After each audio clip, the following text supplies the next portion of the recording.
Bom dia.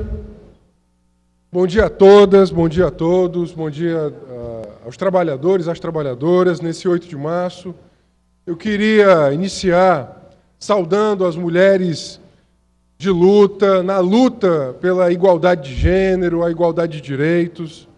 Hoje, na madrugada de hoje, me chegou a informação que mulheres camponesas, organizadas pelo Movimento dos Trabalhadores e Trabalhadoras Rurais Sem Terra, foram ao Palácio da Abolição no intuito de fazer valer as suas reivindicações por educação, por terra e água, e portanto, muito justas. Eu queria Deputado deixar Renato, lá quando for minhas, possível, uma claro, parte, claro. Deixarei. E, lamentavelmente, houve, inclusive, mulheres que foram agredidas no seu legítimo direito de manifestação. Portanto, eu queria aqui, ao mesmo tempo que faço a exortação, o elogio a essas mulheres no dia da sua luta, também dizer que, se o governo ele quer ser reconhecido como governo de diálogo, não pode receber manifestantes no 8 de março, no Palácio da Abolição, com agressão física, com spray de pimenta. Ao contrário, tem que sentar e estudar e negociar a pauta de reivindicações. Da mesma forma, eu li hoje Deputado Renato Rosendo, as declarações, claro, quero ouvir a liderança do governo.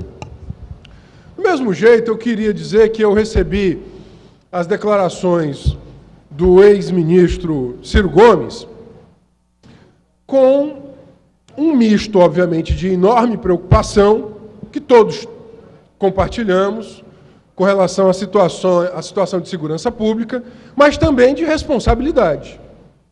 Nós estamos, como Assembleia Legislativa, obrigados, portanto, a dar sequência àquilo que Sua Excelência, o ex-ministro, trouxe aos jornais.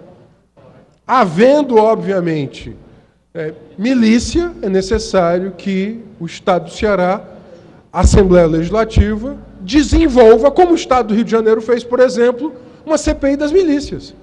Havendo conexões entre crime e política, é necessário desnudá-las.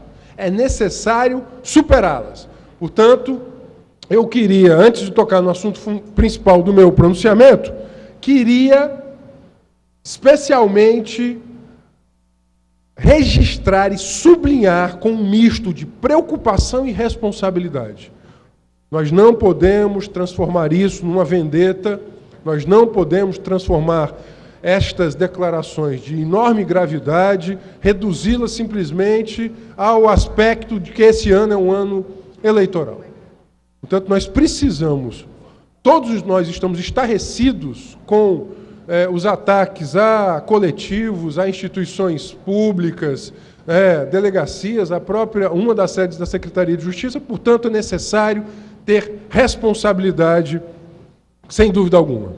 Queria também saudar, nesse 8 de março, uma categoria muito especial, que tem várias mulheres de luta à sua frente, tanto na instituição como na sua associação de categoria, que é a Defensoria Pública do Estado, que hoje nos visita aqui através da sua associação, a ADPEC, a Associação das Defensoras, dos Defensores Públicos do Estado do Ceará, na sua luta, obviamente, para conquistarem a autonomia, a isonomia, a independência e o fortalecimento desta categoria. Portanto, eu queria registrar, saudar, reiterar a importância dessa instituição para a democracia, para o direito, para o acesso à justiça.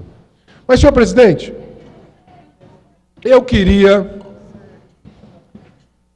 Na sexta-feira eu cheguei muito cedo, porque eu queria falar da condução coercitiva do ex-presidente Lula.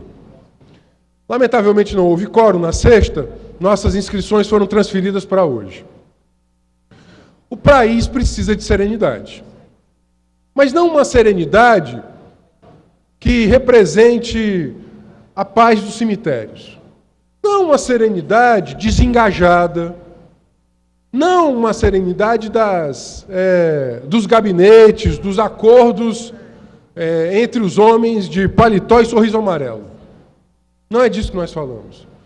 Nós precisamos entender que o país não pode ser esmagado nessa vendetta em que hoje se tornou a cena política nacional. Não pode. É necessário que todo e qualquer mal feito, todo e qualquer ilícito seja rigorosamente investigado, sem, obviamente, virar um espetáculo midiático. Portanto, não só essas duas leituras, que me incomodam profundamente na cena política nacional. Tudo parece pirotecnia, de um lado, né, dizem, sobretudo, os defensores do atual governo e de Lula e Dilma, e, por outro lado, tudo acaba virando uma grande criminologia midiática. Nesta guerra, nesta falsa polarização, porque ambos os lados defendem, inclusive, a mesma política econômica, o Brasil está em recessão, juros altos, inflação de alimentos, perda de empregos, desaquecimento do mercado de trabalho, desindustrialização. A crise política em que estamos emaranhados, ela tem um rebatimento imediato e óbvio na crise econômica. Não vou entrar aqui no mérito se a condução coercitiva de Lula foi ou não foi dentro dos parâmetros da legalidade. Até porque, se há aqueles que julgam que ela foi ilegal, que esse seu julgamento se estenda a todos, e não só a Lula. Não só a Lula. Se reputam inconstitucional, reputem todas as outras inconstitucionais, sobretudo as conduções que acontecem todos os dias nas periferias desse país, sem ordem judicial, por exemplo. Muitos destes que hoje bradaram tamanho conhecimento que eu não sabia, legal, penal, constitucional, muitas vezes se quedam silentes diante de outras tantas ilegalidades. Uma coisa que, obviamente, nós não podemos deixar de analisar é que esse populismo penal, essa batalha política que ganhou a senda penal, ela esconde o fundamental. As 5 grandes irmãs, OAS, Odebrecht, Andrade Gutierrez, Queiroz Galvão, UTC, elas não foram, obviamente, inventadas em 2002. Elas são anteriores. E elas faziam negócios com a política, com os políticos e com o Estado antes de 2002. O grande erro do petismo foi ter dado continuidade a este modelo em que o privado, o interesse privado de lucro e de acumulação, ele se apossa do público. Este foi o seu principal erro. Portanto, a forma da operação Lava Jato, ela, mesmo quando criticável, e eu estou disposto e aberto a fazer a sua crítica, ela não pode esconder o seu mérito. E o seu mérito houve, como antes, nos governos petistas, um conluio, uma tríade entre gestão pública, contratos fraudulentos de estatais e empreiteiras. Portanto, vários parlamentares tiveram campanhas irrigadas com dinheiro vindo de propina nos anos ímpares ou de doações nos anos pares, nos anos de eleição, vinda destas empreiteiras, todas elas investigadas nessa operação. Repito, para não ser injusto, elas não foram inventadas, esta tecnologia não foi inventada no governo do PT. Ela é anterior, mas o seu grande erro foi ter dado continuidade a isso, quando a expectativa de 2 gerações ou mais era superar esta apropriação privada do Estado e da coisa pública. talvez o erro de Lula e Dilma tenha sido achar que poderiam praticar a mesma cultura política e que teriam a mesma condescendência que os tucanos tiveram. Porque, sem dúvida alguma, houve condescendência com os tucanos. Banestado, Satyagraha, banqueiro que não ficava nem 20 horas em prisão temporária, porque lá, rapidamente, o STF, no caso do Daniel Dantas, já mandava soltar. Portanto, o que eu quero dizer... Vossa Excelência, quando possível, é que nós, sem dúvida alguma, vou ouvir todos aqui que me solicitaram, até porque esse me parece que é um tema fundamental, da política nacional. Nós não podemos ficar enredados nessa briga do Partido Encarnado e do Partido Azul. Porque é isso a que foi reduzida a política nacional. E está equivocada. É falaciosa, até porque eles defendem a mesma política econômica, que é o maior problema, em especial, do Brasil real, do Brasil que está no ponto de ônibus, no posto de saúde, que está na escola pública. Portanto, eu queria dizer que eu não vou, obviamente, nem a atos do dia 13, nem a atos do dia 18. Eu me recuso a achar que só há essas duas interpretações para o Brasil. Há outras. Portanto, nós que reconhecemos a nossa condição de minoria na sociedade, nós que reconhecemos que não somos uma força política ainda capaz de confrontar essa falsa polarização, nós temos a obrigação de criar um terceiro campo de luta e de resistência contra o ajuste fiscal. Veja, Fernando Henrique, ele deu a deixa num artigo de domingo. Ele disse o seguinte, olha, veja só como a narrativa do Fernando Henrique entra em acordo com a narrativa da própria Dilma. Não, é necessário fazer reforma, é preciso fazer a reforma da Previdência, é preciso flexibilizar os contratos de trabalho, fazendo com que o negociado se sobreponha ao legislado, portanto, flexibilizando e destruindo a CLT. É necessário arrochar mais o ajuste fiscal, portanto, isso quer dizer reduzir os investimentos públicos. Quem disse isso foi Fernando Henrique. Mas quem disse a mesma coisa foi a própria Dilma no dia que ela foi ao Congresso Nacional. É impressionante. O governo nunca teve, nunca esteve em patamares tão negativos de popularidade e ela quer ganhar popularidade só com medidas impopulares. Portanto, eu quero dizer que nós, que estamos criando um novo campo político no Brasil,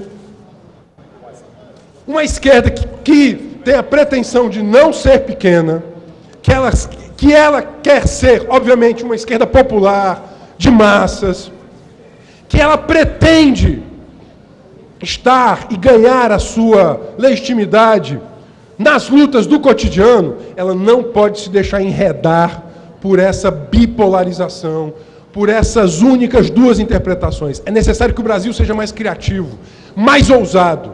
Não vai sendo, portanto, nessa falsa polarização entre os anti-PT e os governistas, que nós vamos sair desse enredo. Nós não vamos sair desse enredo se nós cairmos nessa cantilena. E eu sei que eu estou falando, sobretudo, à sociedade cearense. Portanto, senhores deputados, senhoras deputadas, os trabalhadores e as trabalhadoras, nós do PSOL, vou passar para a senhora deputada. Eu vou passar logo, até porque o tempo, eu quero ouvi-la, até para fazer o contraponto. Deputada Raquel. Deputado Renato, eu não vou entrar agora nesse aparte, no tema da condução coercitiva do ex-presidente Lula, porque eu serei a próxima oradora e vou tratar desse assunto, mas eu queria fazer aqui o aparte sobre a primeira parte do seu pronunciamento, que foi sobre as mulheres do MST que estão fazendo uma mobilização nesse momento no Palácio da Abolição. Eu, desde cedo, estou acompanhando, sobre o acontecido. Primeiro, eu queria lamentar o incidente que houve, no choque de forças aí durante a manifestação, mas essa não é uma orientação do governo, muito pelo contrário. O governo tem recebido os movimentos sociais, né, tem feito essa interlocução, esse diálogo. É tanto que as mulheres que estão lá em manifestação no Palácio serão recebidos pelo governador Camilo Santana.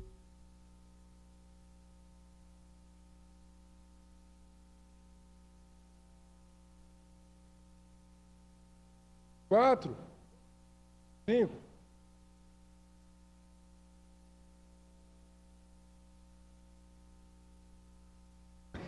A pauta, deputado Renato Roseno, já está sendo recebida, inclusive já vinha sendo recebida a pauta do MST em vários aspectos pelo governo. Conversei com o secretário Acris, conversei com o secretário Nelson Martins, né? Então, há todo esse entendimento dessa acolhida às justas reivindicações dos movimentos de mulheres, do MST, especialmente num dia como esse, que é um dia de luta, um 8 de março, e será dado toda a devida atenção, né? Como eu disse, lamentamos o incidente, mas será dado toda a devida atenção, inclusive sendo recebido pelo governador Camilo Santana, pela vice-governadora Isolda, inclusive também pela primeira-dama Aunélia. Obrigado. O deputado Evandro havia me pedido, mas se ele se sentir contemplado com eu já passaria aos demais apartes. Deputado Evandro, tudo bem? Ok, deputado. Ok. O deputado João Jaime está ao telefone, ele havia me solicitado uma parte, mas eu ouço na sequência. Portanto, senhoras e senhores, eu queria finalizar, sobretudo, colocando isso. Nós precisamos, sem dúvida alguma, não cair na exploração midiática das operações da Polícia Federal e do Judiciário. Nós não podemos achar que o que sai na mídia não tem uma intencionalidade, é óbvio que tem uma intencionalidade, mas nós não podemos perder o mérito da coisa. O ciclo de governos do PT repetiu a tecnologia de apropriação privada do Estado. As 5 irmãs, as 5 grandes empreiteiras, elas, obviamente, se locupletaram, fizeram negócios muito lucrativos, tanto nos anos 90, quando era o ciclo tucano, como fizeram no ano 2000. Elas não perderam nada, quem está perdendo agora é o povo. E se tem uma coisa que eles brigam muito para estar no poder, mas não divergem, é na condução contracionista da política econômica. O que quer dizer isso? Uma política antipovo. Eu nunca vi um governo se reclamar da sua impopularidade e só tomar medida impopular. Portanto, eu queria concluir dizendo isso, chamando para a urgência de criação de um terceiro polo político no país que não permita a destituição de direitos, o retrocesso político e econômico. É por isso que esse polo tem que nascer urgentemente, sob pena de nós continuarmos nessa pasmaceira, nesse enredo infadonho, triste, que está levando o país à bancarrota. Muito obrigado.